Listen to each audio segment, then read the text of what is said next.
So I must admit, I have to find myself at this intersection when it comes to universities.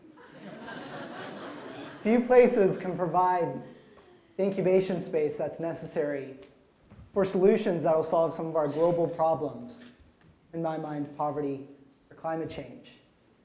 At the same time, as an inpatient practitioner, I can't help but be frustrated with the inherent ivory tower. But I draw three lessons from universities and from you leveraging them as change agents. The first lesson is their ability to convene troublemakers. Second, their ability to provide resources to fail.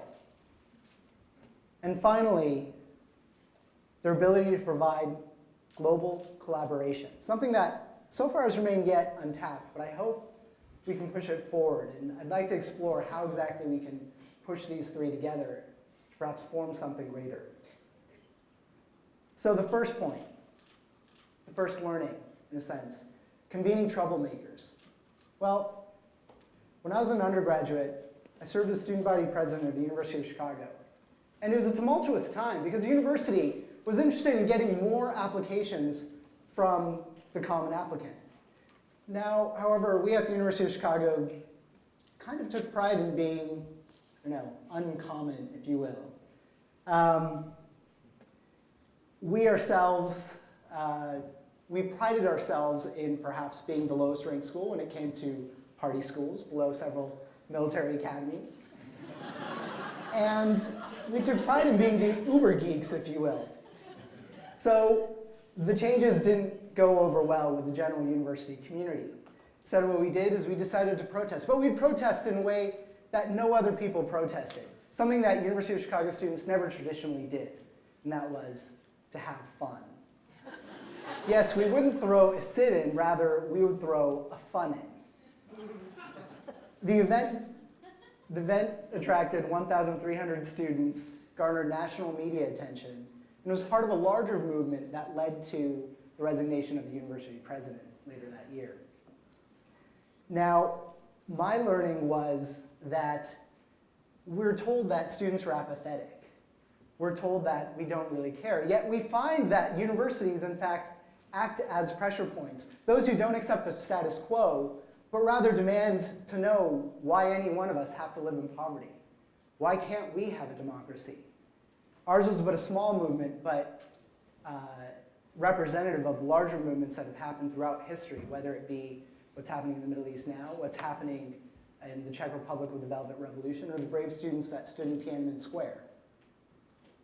The second learning came from an experience that I had a few years later. So fast forward several years, I was working at the Bridgespan Group, and in fact, what happened at the Bridgespan Group was I was working on an assignment for a foundation, and the foundation wanted to know how do they move the levers around youth development.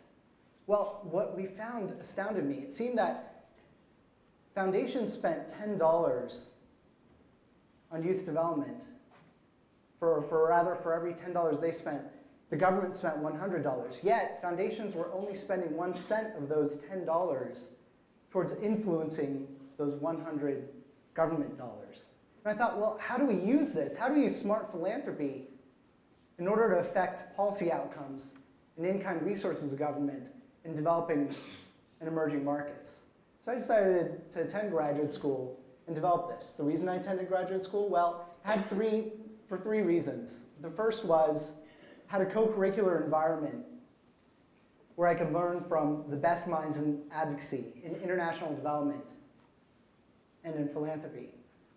It also had something in a nascent movement called social entrepreneurship, maybe you've heard of it, which was being spearheaded at universities. And finally, well, quite frankly, if my venture failed after a couple of years, I gained a decent degree. So I embarked on this venture and bootstrapped like no other. I attained funding from business plan competitions, spent as much time as I could on the ground in India where I was forming the initiative, gathered together 150 volunteers from 5 schools in the Boston area, and even hired a couple of my colleagues to come and work with me over the summer. Universities provided all these resources, but it wasn't easy to corral them all together. In fact, finding 150 volunteers is a bit like herding cats. In addition, the meager funding that we were able to raise took a lot of effort and time, yet the university provided essential resources in finding colleagues and compatriots in building out these initiatives, people who had prior experience, being able to tap some of the best minds when it came to some of the fields in which we were dealing with. And it provided the ability to fail. And that's not something to be underestimated. The reason I say that is where I found myself was, in fact, here I was, 28 years old at the time, about to embark on a path of no return down this venture to find funding, doing it alone. And I had no family commitments at the time, which was great for spending some time in a slum in India.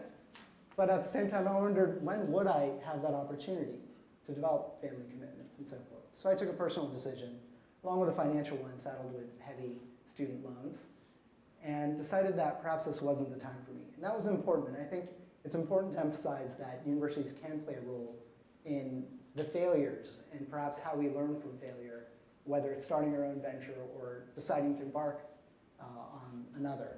And that space to fail is very important.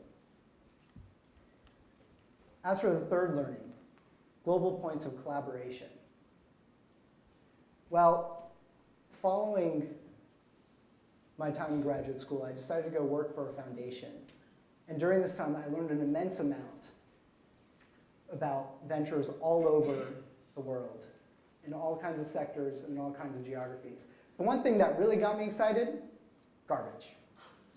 Yes, I wanted to be a garbage man. There are many waste picker organizations that did amazing work with waste pickers, those that collect scraps of metal, plastic, and resell them for a couple of dollars a day. Often they're persecuted, and these organizations work on their human rights issues. However, they find themselves coming up short in finding an economic solution to this. More and more so as many developing countries turn to private contractors that use corrupt means to get what they want, mainly the concession to collect waste, driving a lot of the waste pickers out of business.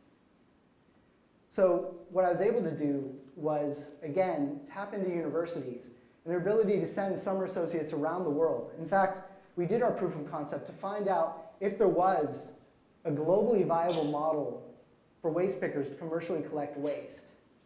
I was able to tap into business schools and put students in places like Peru and Bangladesh to discover firsthand. This saved us 6 months of time, saved us plenty of resources, travel, in order to find a solution. And in fact, we did. We found a solution that created waste picker companies owned and operated by these waste pickers that processed waste, including composting, recycling, and earning carbon credits. In the process, creating a model 5 times more profitable than that of the currently collect and dump methods practiced by most local contractors.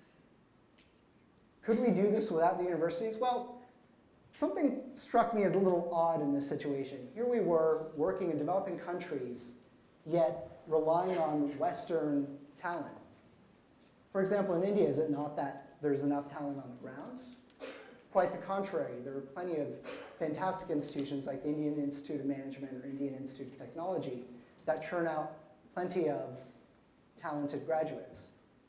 Yet, I'm reminded, if I may paraphrase, of a quote by one of the founding fathers of the United States that said, "My father was a soldier, so I could be a craftsman, so my son could be a painter."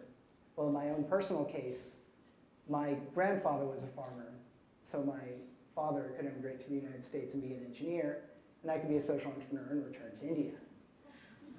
Why shouldn't my fellow Indians have those same opportunities, economic opportunities, pursue careers in software engineering, consulting, or banking? Well, then we turn to our Western colleagues. Can we rely on Western talent to come in? It's fine for a summer, but again, we're saddled with huge debt when we leave graduate institutions. So I found a lot of my colleagues that I'd hired over the summer saying, "Great, well, I'd love to join you, but First, let me consult for a couple of years, and then we'll talk shop once I've paid off my student loans. I wonder if we can move to a model that perhaps takes advantage of these three different learnings, though, in terms of the convening power of troublemakers, offering a broad canvas to fail, and global collaboration points. Perhaps if we have more collaboration between Western universities and those in developing countries. After all, we already collaborate, for example, in semester or year-long programs with institutions in Paris or Bologna. Why not a year-long program in Managua or Manila, Lagos or Calcutta? In fact, one can imagine global points where perhaps we can attract talent that's interested in incubating ventures on the ground, co-creating opportunities to solve some of our intractable problems between Western students and local students, putting together these troublemakers that are not satisfied with the status quo. Western students have the opportunity to learn firsthand and get exposure to ideas, field research on the ground that would be invaluable. Developing country students would have the opportunity to work in world-class institutions and have those resources. But I think most importantly, everyone would have the opportunity to build something quickly, have it fail fast, rinse, repeat, try again, and eventually succeed. And I think I'm very thankful for my opportunities that I was given in forming social initiatives, in bootstrapping them in universities, and eventually, knock on wood, getting one going.